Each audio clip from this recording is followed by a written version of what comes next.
উনি সকালবেলা উঠে আল্লাহর নাম নিয়েই চাঁদাবাজি শুরু করে।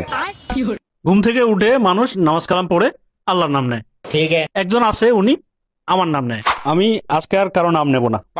আমি বিতাড়িত শয়তান থেকে আল্লাহর কাছে আশ্রয় প্রার্থনা করছি।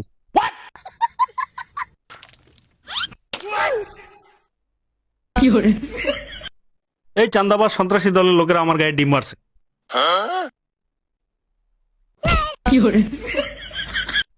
এই চাঁদাবাজের লোকেরা আমার রাস্তায় ইট ফেলে রাখছে। বস কি ভাবতেছেন? শালা কোন পাপের যে শাস্তি ভোগ করতেছি আল্লাহ জানে। এর থেকে তো আদি ভালো ছিল।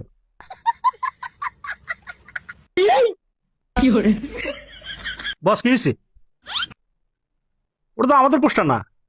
আরে এই জন্যই তো সমস্যা। আরে বাচ্চা ছেলেটা দেখলে কইবে যেটা আমি ছিড়ছি। ধর ধর ধর তাড়াতাড়ি ঠিক করে এটা। আরে এতক্ষণ লাগে নাকি?